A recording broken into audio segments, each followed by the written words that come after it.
শুভ নববর্ষ। আমরা স্বাগত জানাচ্ছি বাংলা নতুন বছর 1431-কে। দৈনন্দিন জীবনে আমাদের বঙ্গাব্দের ব্যবহার খুব একটা না হলেও এর ইতিহাস এবং ঐতিহ্যের সঙ্গে আমাদের জীবনাচার, সংস্কৃতির সব কিছুর খুব ঘনিষ্ঠ সম্পর্ক রয়েছে। যে এই অঞ্চলে অর্থাৎ দক্ষিণ এশিয়ার আমাদের যে অঞ্চলটি, এখানে বিভিন্ন সময় বিভিন্ন শাসকরা শাসন করে গেছেন এবং তারা তাদের প্রয়োজনে বিভিন্ন ব্যবস্থা প্রণয়ন করেছেন। যদিও ভিন্নমত রয়েছে, তারপরও শোনা যায় যে মুঘল সম্রাট আকবর তিনি প্রথম বাংলা শাল চালু করেছিলেন, যেটি প্রথমে ইলাহি স্বর নামে পরিচিত ছিল। সেটির থেকেই বাংলা স্বর্ণের উদ্ভব। তবে তখন নামগুলো প্রত্যেকটি মাসের নাম ছিল ফার্সিতে, যেটি পরবর্তী সময় সেই ফার্সি থেকে মুর্শিদ কুলি খান বাংলায় রূপান্তর করেছিলেন এবং তিনি বাংলার অর্থনীতিতে একটা বড় পরিবর্তন এনেছিলেন। বলা চলে যে মুর্শিদ কুলি খান দায়িত্ব পাওয়ার পর থেকে এই অঞ্চলে তিনি, যদিও মুর্শিদাবাদে যখন রাজধানী স্থানান্তরিত হলো ভারতবর্ষে, সেখান থেকে আবারও ফেরত এসেছিলেন এবং তিনি বাংলায় খুব চমৎকার একটি অর্থনৈতিক ব্যবস্থা তৈরি করেছিলেন, যেটাকে মাল জামিনী বলা হয়। তো সেই ব্যবস্থার পরপরই তিনি সেই ফার্সি নামগুলো শনি ইলাহি থেকে বঙ্গাব্দর, আমরা যেমন বৈশাখ থেকে শুরু করছি জ্যৈষ্ঠ, তো ঠিক তেমনি করে নামগুলো করেন। যদিও এই নামগুলো শকাব্দ থেকে নেওয়া হয়েছিল, কিছুটা ইতিহাস পাওয়া যায়। আমরা ইতিহাস নিয়ে বিস্তারিত বলবো না, আমরা বলবো যে এই হাজার বছর ধরে চলে আসা বাঙালির যেসব রীতি রয়েছে সেগুলোর বর্তমান অবস্থা নিয়ে আজকের আমাদের বৌনির আয়োজন। আপনাদের সঙ্গে রয়েছে আমি তানজিম শাফিন। বাংলা বছরের প্রথম দিনে হালখাতার রেওয়াজ রয়েছে পুরনো দিন থেকে। বলছিলাম যে মুর্শিদ কুলি খানের সময় থেকে বাংলাদেশে বা এই অঞ্চলে যখন খাজনা আদায় করা হতো, বিশেষ করে বাংলা ভাষী অধ্যুষিত যে অঞ্চলগুলো রয়েছে, সেখানে খাজনা আদায়ের জন্য বছরের প্রথম দিন হিসেবে পহেলা বৈশাখ উদযাপন ছিল। তবে স্বভাবতই আসলে যারা প্রজারা ছিলেন তারা খাজনা আদায়ের ক্ষেত্রে কিছুটা গড়িমসি করতেন। সেক্ষেত্রে যেটা করা হতো, যারা সুবেদার ছিলেন তারা তাদেরকে মিষ্টি মুখ করাতেন বা সেখানে সুবেদারদের বাড়িতে বড় ধরনের খাবারের আয়োজন থাকতো। তো সেখান থেকে শুরু হয়ে আসলে বর্তমান সময়ে ব্যবসায়ীরা যখন হালখাতায় বকেয়া আদায় করেন, তখন তারা তাদের যারা খদ্দের রয়েছেন তাদেরকে মিষ্টি মুখ করেন, সেই প্রচলনটি রয়েছে। তবে সেটিও এখন অনেকাংশে কমে এসেছে। আমরা এর বর্তমান বাস্তবতা জানতে চাই, বিস্তারিত জানতে চাই। এজন্য ঢাকা থেকে এবং ঢাকার বাইরে থেকে আমাদের সহকর্মীরা যুক্ত হচ্ছেন। ঢাকা থেকে আমাদের সঙ্গে যুক্ত হচ্ছেন সহকর্মী মুন্নাফ রশিদ, এছাড়াও আমাদের সঙ্গে যুক্ত হচ্ছেন খুলনা থেকে তরিকুল ইসলাম। আমরা শুরুতেই মুন্নাফ রশিদ তার কাছে দিতে চাই। মুন্নাফ, জানাবেন যে ঢাকায় এখনো হালখাতার কতটুকু পালন করা হচ্ছে এবং ব্যবসায়ীরা কি বলছেন যে এর প্রতি আমরা দেখছি কিছুটা হলেও সীমিত হয়ে এসেছে, এই অনীহার কারণ কি? এর পরবর্তীতে আমরা সহকর্মী তরিকুল ইসলাম এবং হোসাইন জিয়াদ রয়েছেন চট্টগ্রামে, তার সাথেও যুক্ত হতে চাই আপনার মাধ্যমে। মুন্নাফ।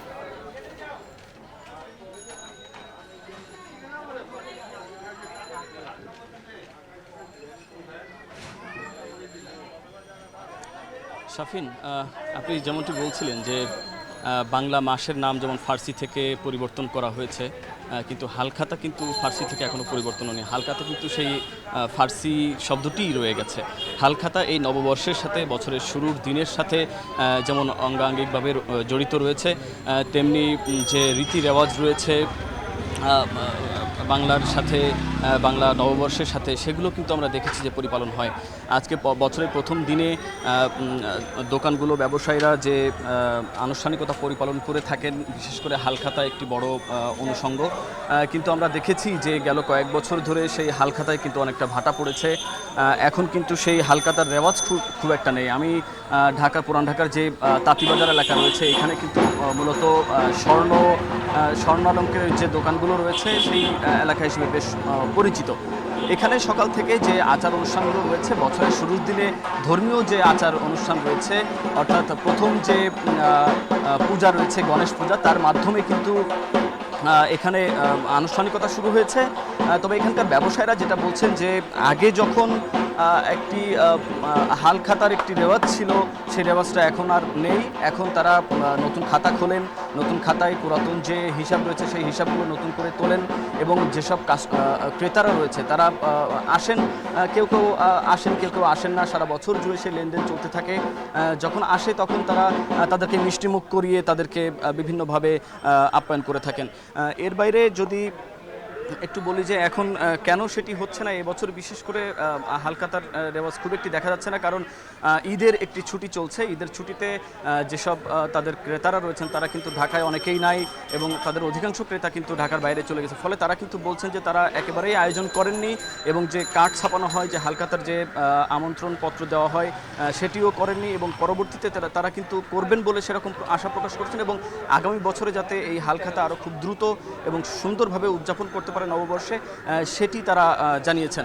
তো এই ছিল আমার কাছে ঢাকার যে হালখাতার বিভিন্ন খবরাখবর। আমরা এখন খুলনা থেকে জানতে চাই খুলনায় হালখাতার কি পরিস্থিতি। সেখানে আছেন সহকর্মী তরিকুল ইসলাম, তার কাছ থেকে সর্বশেষ পরিস্থিতি জানতে চাই। মুন্নাফ, ধন্যবাদ আপনাকে। খুলনায় হালখাতার যে পরিস্থিতি সেটি হচ্ছে যে খুলনায় আগে যে প্রচলন ছিল নতুন হিসাব খোলা বছরের বাংলা বছরের প্রথম দিনে, সেটি কিন্তু খুলনার বেশিরভাগ জায়গায় এখন আর দেখা যাচ্ছে না। শুধুমাত্র ব্যতিক্রম রয়েছে খুলনার নিউ মার্কেট এলাকা। আমরা এই এলাকায় এসেছি, এখানে বেশ কয়েকটি স্বর্ণের দোকান রয়েছে, এবং সেই স্বর্ণের দোকানগুলোতে আমরা দেখতে পাচ্ছি যে এখানে সাজসজ্জা করা হয়েছে নতুন বর্ষকে বরণ করে নেওয়ার জন্য, এবং তাদের যে পুরনো খাতা সেটিকে বন্ধ করে নতুন খাতা খোলা হয়েছে। এবং এখানে ক্রেতা যারা রয়েছেন তারা কিন্তু সকাল থেকে এইসব দোকানগুলোতে ভিড় করছেন, এবং আপনারা দেখতে পাচ্ছেন আমরা একটি জুয়েলারি দোকানে আমরা দৃশ্য আপনারা দেখতে পাচ্ছেন। এখানে হালখাতা উপলক্ষে এবং বিশেষ করে নববর্ষ উপলক্ষে তারা বিভিন্ন অফারের মাধ্যমে ক্রেতাদের আকৃষ্ট করেছেন, এবং যে কারণে ক্রেতাদের উপস্থিতিও এখানে আসলে অনেক বেশি আমরা দেখতে পাচ্ছি। এরকম আসলে এখানকার বেশিরভাগ স্বর্ণের দোকানগুলোতে একই দৃশ্য। আমরা এর একটি কারণ রয়েছে, তবে হালখাতার যে আধুনিকায়ন তারা বলছেন যে আগে যাদের কাছে অর্থ পাওনা থাকতো তারা প্রথম বছরের প্রথম দিনে এসে অর্থ দিয়ে তারা তাদের বকেয়া পরিশোধ করে নতুন করে হিসাব এখানে খোলা হতো। সেটি কিন্তু তারা বলছেন যে এটা আমরা সেই পদ্ধতি থেকে তারা সরে এসছেন। তারা যেটি বলছেন যে আদিকাল থেকে যে বংশ পরম্পরা তারা যে সূচনাটা করেছে সেটি কিন্তু এখন অন্যরকম রূপ নিয়েছে, এবং তারা শুধুমাত্র ক্রেতাদের আকৃষ্ট করতে এবং তাদের পণ্য বিক্রি করতেই তারা এই আয়োজনটি করেছে। তো আমরা এখানে এসে দেখেছি যে ক্রেতাদের জন্য বিভিন্ন গিফটের ব্যবস্থা রয়েছে, মিষ্টি মুখ করানো হচ্ছে, এবং এখানে ছাড় দেওয়া হচ্ছে বিভিন্ন ক্যারেটের যে স্বর্ণ রয়েছে তার উপর, বিশেষ করে 18, 21 এবং 22 ক্যারেটের স্বর্ণ এখনকার যে বাজার মূল্য রয়েছে তার থেকে তারা কিছুটা কমে বিক্রি করছে। এই কারণে ক্রেতাদের উপস্থিতিও এইসব দোকানগুলোতে বেশি লক্ষ্য করা যাচ্ছে। সব মিলে এই ছিল হালখাতা নিয়ে খুলনার নিউ মার্কেটের জুয়েলারি দোকান থেকে সর্বশেষ খবর। চলে যাচ্ছি চট্টগ্রামে হোসেন জিয়াদের কাছে সেখানকার হালখাতার খবর জানতে। ধন্যবাদ তরিকুল। আসলে পহেলা বৈশাখের সার্বজনীনতা, পহেলা বৈশাখের ব্যক্তি যে কত বড় সেটি আজকে দিনের বৈচিত্র্যতা দেখলে বোঝা যায়। আজকে আমরা যেটি দেখেছি শুধুমাত্র উৎসবে নয়, উৎসবের যে পরিবেশনা, গান নাচ, সেখানে যেমন বাঙালিয়ানা তেমনি মানুষের পোশাকে, সাজ পোশাকে যেমন শাড়ি পাঞ্জাবি, সেখানে যেমন দেখেছি খাওয়া দাওয়ায় দেখেছি পান্তা ভাত, ইলিশ, সব জায়গায় আসলে নিজস্ব স্বকীয়তা দাঁড় করিয়েছে আমাদের এই পহেলা বৈশাখ। আর সেখানে একেবারেই ব্যতিক্রমী যেটি, অর্থাৎ সাধারণ মানুষের পাশাপাশি ব্যবসায়ীরাও যে আজকে একটি এই উৎসবে মাতেন, এখানে শরিক হন, তারও যে একটি দীর্ঘ ঐতিহ্য রয়েছে সেটি বোঝা যায় আসলে এই হালখাতা উৎসবটি দেখে। আমরা এখন যেখানে আছি তরিকুল, সেটি দেশের সবচেয়ে বৃহৎ ভোগ্য পণ্যের পাইকারি বাজার খাতুনগঞ্জ। এখানে অন্তত 5000-এর মতো প্রতিষ্ঠান রয়েছে যাদের শত বছর ধরে আসলে হালখাতা উৎসবটি করার ঐতিহ্য রয়েছে। বংশ পরম্পরায় যারা বাবার হাত ধরে ব্যবসায় এসেছেন তারাও কিন্তু সেই রীতিটি চট্টগ্রামের এই খাতুনগঞ্জে রেখে দিয়েছেন।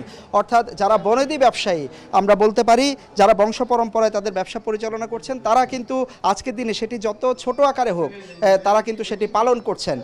গন্ধেশ্বরী পূজা হয়েছে এখানে সকাল থেকে, এবং আমরা দেখছি যে আজকে বন্ধের দিনেও, ঈদের ছুটি বন্ধের দিন, তবুও কিন্তু খাতুনগঞ্জ বেশ জমজমাট। যারা হালখাতা করছেন তাদের এখানে সবাই আসছেন, কুশল বিনিময় করছেন এবং তারা মিষ্টিমুখ করছেন। তবে যেই জায়গায় আসলে পরিবর্তন হয়েছে সেই বিষয়টিও জানিয়ে রাখতে চাই। আধুনিকতার এই যুগে আগে যেভাবে ব্যক্তি ছিল আসলে হালখাতার, সবাই এসে পুরনো যে বাকি সেগুলো পরিশোধ করে তারা যে নতুন খাতাটি খুলতেন সেই জায়গাটিতে একটু পরিবর্তন এসেছে, কমে এসেছে তার ব্যাপ্তি, কিন্তু তারা যেটি বলছেন যে ডিজিটালের কারণে কিংবা চেকের বা ব্যাংকিং লেনদেনের কারণে আগের মতো আর সেই বাকি থাকে না, দূর দূরান্ত থেকেও মানুষ আসে না, সারা বছরেই কোনো না কোনোভাবে পরিশোধ করা হয়। তবে উৎসবের আকারে তারা কিন্তু এটি পালন করছেন, তাদের আশা তাদের আগামী প্রজন্ম বাংলার এই ঐতিহ্য কিন্তু ধরে রাখবে, সেই আশা আসলে সবাই করছেন। শাফিন। জিয়াদ, আপনাকে ধন্যবাদ। সহকর্মীরা জানাচ্ছিলেন সারা দেশে হালখাতা আয়োজনের সবশেষ। একটা বিরতি নিচ্ছি, বৌনিতে ফিরছে একটু পরে, সঙ্গেই থাকুন।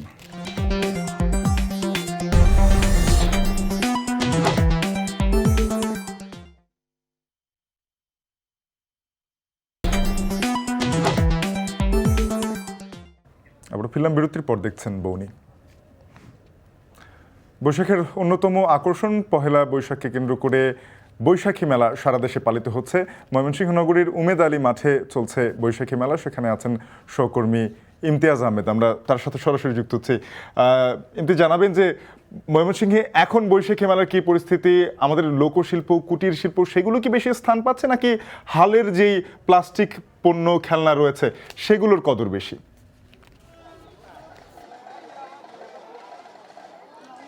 শাফিন, যে বিষয়টি বলতেই হয় আসলে বাংলা নববর্ষ পাশাপাশি যে আমাদের যে ঋতুগুলো রয়েছে, একটা সময় কিন্তু প্রত্যেকটি ঋতুতেই কিন্তু সংক্রান্তির উৎসব হতো, পূজা হতো, পার্বণ হতো, এবং সেই উৎসবগুলো কেন্দ্র করে কিন্তু মেলা বসতো এবং মেলাগুলো কিন্তু মাসব্যাপী চলতো, যেটা অর্থনীতিবিদরা বলে থাকেন যে গ্রামীণ অর্থনীতি যখন চাঙা হয় এবং আন্তঃবাণিজ্যের যে গোড়াপত্তনটা সেটা কিন্তু গ্রাম্য মেলা থেকেই হয়েছে।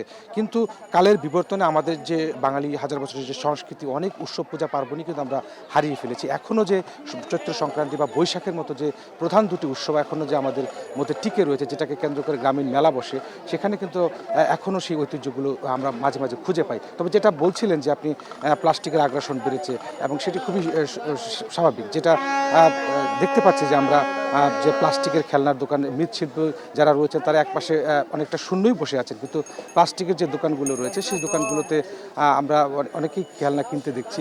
এবং সেই সাথে যেটা বলতে হয় যে এই উৎসবকে কেন্দ্র করে, বিশেষ করে এবার যেহেতু ঈদ ছিল, চৈত্র সংক্রান্তি এবং বৈশাখ, তিনটি উৎসব যখন বাঙালি একসাথে পেয়েছে, তখন সেই উৎসবটাকে কেন্দ্র করে কিন্তু পুরোপুরি কিন্তু জমজমাট হয়ে উঠেছে বৈশাখী মেলা।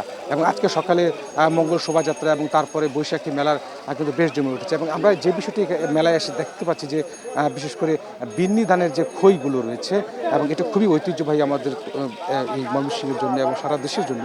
এবং মিষ্টি এবং চিনি দিয়ে, গুড় দিয়ে বিভিন্ন যে মাছ বা হাতি, যে বৈশাখের যে গ্রামীণ যে ঐতিহ্য, যে প্রতীকগুলো, সেগুলো কিন্তু দেখতে পাচ্ছি। এবং খেজুরের গুড়ের বিভিন্ন ধরনের হাতি, ঘোড়া, ফুল, খাজা এবং বুট, বিভিন্ন ধরনের যে মিষ্টান্ন দেখতে পাচ্ছি, সেগুলোর বিক্রিও কিন্তু বাড়ছে। তবে যেটা বরাবরই বলতে হয় যে গ্রামীণ যে আগের যে লোক যে ঐতিহ্যটা, সেটা অনেকটাই কিন্তু গ্রাস করেছে আপনার আধুনিক প্রযুক্তির এবং প্লাস্টিকের আগ্রাসনে, কিন্তু সেটা অনেকটাই কমে এসেছে। সব মিলিয়ে এই ছিল শাফির ময়মনসিংহ থেকে বৈশাখী মেলার সর্বশেষ আমার কাছে। ইমতিয়াজ, আপনাকে ধন্যবাদ।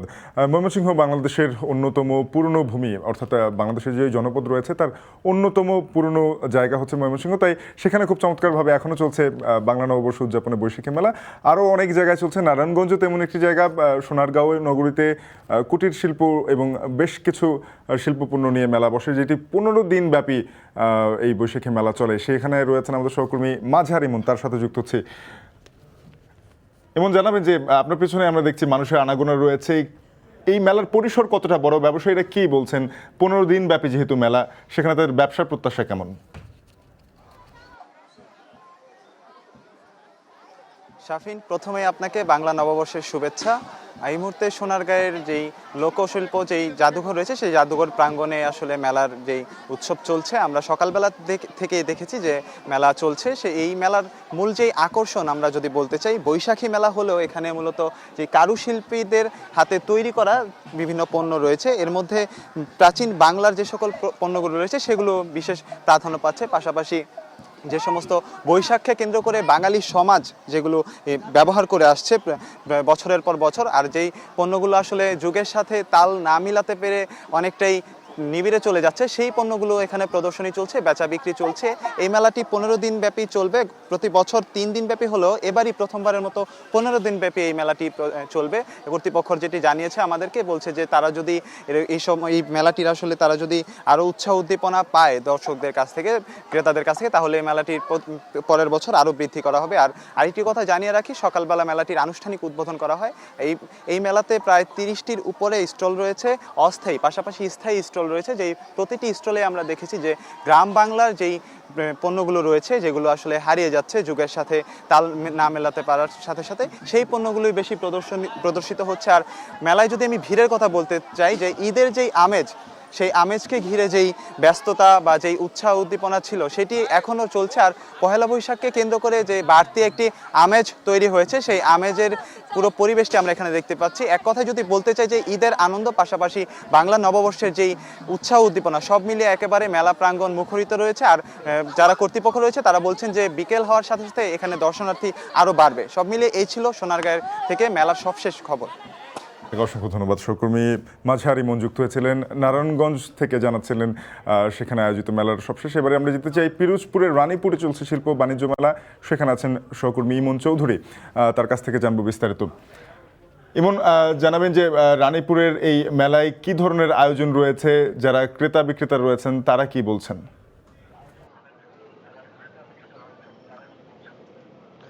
স্বাধীন, আপনাকে শুভ নববর্ষ। স্বাধীন, একদিকে ঈদের ছুটি, অন্যদিকে কিন্তু এই নববর্ষর আমেজ, এই দুই উৎসবে কিন্তু জমজমাট হয়ে উঠেছে পিরোজপুরের এই মাসব্যাপী শিল্প ও বাণিজ্য মেলা।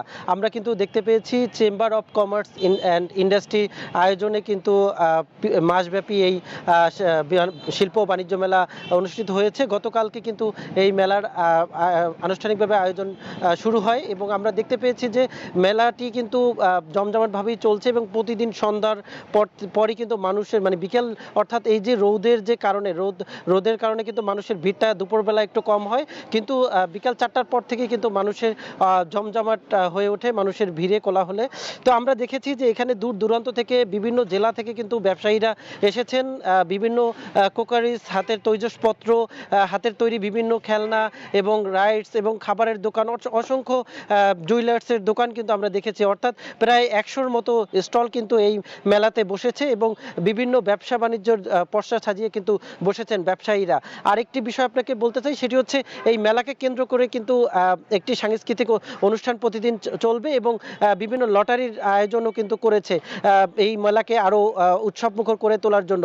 তো আমরা দেখেছি যে প্রতিদিন কিন্তু মানুষ ভিড় হয় এবং গত বছরও কিন্তু এই চেম্বার অফ ইন্ডাস্ট্রির কমার্সের মাধ্যমে কিন্তু এই মেলা অনুষ্ঠিত হয়েছে। তো বরাবরের মতো ব্যবসায়ীরা প্রত্যাশা করছেন যে এখানে যে স্টল দিয়েছেন তারা ভালো লাভবান হবেন এবং সাধারণ মানুষ এবং ক্রেতা কিন্তু অনেক কম দামে পণ্য কিনতে পারবেন, এমনটাই ক্রেতাদেরও চাহিদা ছিল।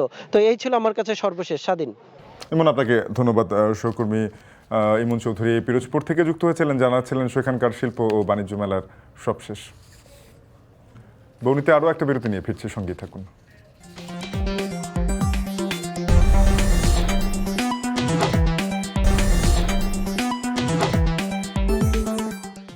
আবারও স্বাগত, দেখছেন বৌনি।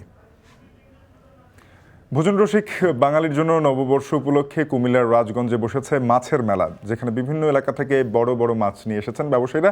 এ নিয়ে বিস্তারিত জানতে চাই, সেখানে রয়েছেন সহকর্মী খালেদ সাইফুল্লাহ। খালেদ, জানাবেন যে মাছের বাজারে কিছুটা আকাল আমরা দেখেছি, যে গতকাল থেকেই মাছের সরবরাহ বিভিন্ন বাজারে কম ছিল। আজকে যেই মাছগুলো দেখতে পাচ্ছি আপনার পেছনে রয়েছে, এগুলোর দাম কেমন, আকার কেমন, ক্রেতা বিক্রেতারা কি বলছেন? শাফিন, কুমিল্লার অনেক দিনের ঐতিহ্য এই মাছের মেলা, ঐতিহ্যবাহী এই মাছের মেলাটি কুমিল্লার মুগলটুলি রাজগঞ্জ বাজারকে ঘিরেই এই মেলাটি বসে থাকে। নববর্ষের প্রথম দিন, বাংলা নববর্ষের প্রথম দিন এই মেলাটি এখানে বসে। ভোর 6টা থেকে বিভিন্ন জেলা থেকে, বিভিন্ন জায়গা থেকে মাছের ব্যবসায়ীরা এখানে তারা দীর্ঘদিন ধরে এই মাছের মেলাটির অপেক্ষা করেন। তারা বড় বড় মাছ নিয়ে এখানে আসেন এবং কয়েকশো ব্যবসায়ী কিন্তু ভোর থেকে রাস্তার পাশে এবং বাজারের ভেতর মাছ নিয়ে বসেন। এখানে প্রায় 10 থেকে 15 কেজি পর্যন্ত ওজনের বিভিন্ন রকমের কাতল, রুই, বোয়াল এবং অর্থাৎ দেশীয় আরও যে সকল মাছ রয়েছে সকল মাছ নিয়ে এখানে আসেন। এখানে আমরা কথা বলেছি হাওর এলাকা থেকে যেমন এসেছে, কুমিল্লার বাইরে বিভিন্ন জেলা থেকে মাছ নিয়ে এখানে ব্যবসায়ীরা এসেছেন। বড় বড় বোয়াল মাছ, রুই মাছ, কাতল মাছ, আমরা বিভিন্ন রকমের মাছই দেখতে পাচ্ছি। এখানে প্রায় 600 থেকে 700 টাকা দরে, 800 টাকা দরে কেজি এখানে বিক্রি হয়েছে। কিছুক্ষণ আগে একজন ব্যবসায়ীর সাথে কথা বললাম, তিনি 13 কেজি থেকে 15 কেজি ওজনের প্রায় 20টি মাছ নিয়ে এসেছিলেন। এগুলো 700 টাকা করে বিক্রি করেছেন এবং ব্যবসায়ীরা, এখানে ক্রেতারা বলছেন যে বাঙালির রেওয়াজ অনুযায়ী আসলে তারা মাছের বাজারে প্রথম পয়লা বৈশাখের দিন তারা আত্মীয় স্বজনের বাড়িতে এবং তারা নিজেদের জন্য বড় মাছ নিয়ে থাকেন। এটা তাদের পারিবারিক রেওয়াজ এবং সেজন্য কিন্তু মোগলটুলিতে সকাল থেকে ভিড় ছিল এবং এখনও কিন্তু ভিড় বাজার পর্যন্ত আছে। তো এই ছিল এখানকার মাছের বাজারের সবশেষ খবর। শাফি। খালেদ সাইফুল্লাহ যুক্ত হয়েছিলেন কুমিল্লা থেকে, জানাচ্ছিলেন বড় বড় মাছ উঠেছে তাদের বাজারে, সেই সম্পর্কিত বিস্তারিত। এবার আমরা যেতে চাই রাজধানীর সবশেষ আয়োজন জানতে। সেখানে ঢাকা বিশ্ববিদ্যালয় এলাকা থেকে যুক্ত হচ্ছেন সহকর্মী সাজিদ আরাফাত। সাজিদ, জানাবেন যে আজকে সারাদিনই নগরবাসী উৎসবে মেতে থাকবেন, যেহেতু একটা লম্বা ছুটির পরে পহেলা বৈশাখ একটা অন্যরকম পাওয়া, তো সেখানে কী ধরনের উৎসব আয়োজন রয়েছে? বিশেষ করে অস্থায়ী অনেক দোকান আজকে ব্যবসা করবে, অনেক মানুষ আসবেন, তাদের পরিস্থিতি জানতে চাই। শাফিন, শুরুতে আপনাকে নতুন বাংলা বছরের শুভেচ্ছা জানাচ্ছি, শুভ নববর্ষ। এবং আপনি যে বিষয়টি বলছিলেন যে নগরে আজকে উৎসবের আমেজ, সকাল থেকেই কিন্তু এই উৎসব শুরু হয়েছে। বাংলা নতুন বছরকে বরণ করে নেয়ার যে আয়োজন, সে আয়োজনের কিন্তু কোনো কমতি নেই নগরবাসীর মধ্যে। একে তো ঈদের ছুটি চলছে, তার সাথে বাংলা নববর্ষ, দুয়ে মিলে আসলে একাকার। এবং এই উৎসবের রঙের সাথে কিন্তু অর্থনীতির একটি যোগাযোগ রয়েছে, নিবিড় যোগাযোগ যেটি বলা চলে। উৎসবকে কেন্দ্র করে কিন্তু বিভিন্ন ধরনের দোকানের পসরা দেখছি আমরা এই মুহূর্তে ঢাকা বিশ্ববিদ্যালয় এলাকায়। বিশেষ করে চারুকলার সামনে দিয়ে বিভিন্ন কাচের চুরির দোকান এবং ক্ষুদ্র কুটির শিল্পর যে দোকানগুলো, ছোট ছোট পসরা, সেগুলো কিন্তু আমরা দেখতে পাচ্ছি। এবং বিভিন্ন খাবারের দোকানও কিন্তু এখানে বসেছে, আইসক্রিম, এছাড়া এই যে ফুচকা বলি বা মাঠা, এই যে ছোট ছোট জিনিসগুলো যেগুলো মানুষ খেতে পছন্দ করে আর কি। উৎসবকে কেন্দ্র করে এখানে যারা মঙ্গল শোভাযাত্রায় অংশ নিতে এসেছিলেন বা মঙ্গল শোভাযাত্রার পরেও যারা একটু ঘুরতে বেরিয়েছেন শহরে, তারা কিন্তু এই যে মুখরোচক খাবারগুলো খাচ্ছেন। কেউ হাত পাখা কিনছেন, কেউ ডুগডুগি কিনছেন বা কাচের চুড়ি কিনছেন, কেউ মালা, পুঁথির মালা, একতারা, এই যে চরকি কিংবা যাই বলি না কেন, এই অনুষঙ্গগুলো কিন্তু বৈশাখের সঙ্গে একেবারে একাত্মতা বলা চলে। এবং এই অনুষঙ্গগুলোর প্রতি কিন্তু মানুষের আগ্রহ আমরা দেখছি। এবং এই আয়োজন, এই বৈশাখ উদযাপনকে কেন্দ্র করে এই পণ্যগুলোর বেচা বিক্রিও কিন্তু বেশ ভালো হয় এবং আগ্রহ দেখছি আমরা মানুষের। সবাই কিন্তু এই পণ্যগুলো কিনছেন, কিনে নিয়ে বাড়ি ফিরে যাচ্ছেন। এবং এতে যে ক্ষুদ্র যে ব্যবসায়ীরা আছেন তারাও কিন্তু আর্থিকভাবে লাভবান হচ্ছেন। তো নববর্ষ উপলক্ষে এই যে খুচরো পণ্য বা পণ্যের যে পসরা বা যে ব্যবসা, সেটি কিন্তু বেশ জমজমাট হয়ে উঠেছে এই মুহূর্তে এবং দিনব্যাপী এটি চলবে। শাফিন, এই ছিল আমার কাছে সবশেষ তথ্য। সাজিদ, আপনাকে অসংখ্য ধন্যবাদ। সহকর্মী সাজিদ আরাফাত যুক্ত হয়েছিলেন ঢাকা বিশ্ববিদ্যালয় এলাকা থেকে, জানাচ্ছিলেন সারাদিন ব্যাপী রয়েছে বিশেষ আয়োজন, নববর্ষ ঘিরে উৎসবে মেতে থাকবেন নগরবাসী। এই ছিল আজকের বৌনিতে। ঢাকা এখন টেলিভিশনের ওয়েবসাইট দেখতে ভিজিট করুন www.এখন.tv।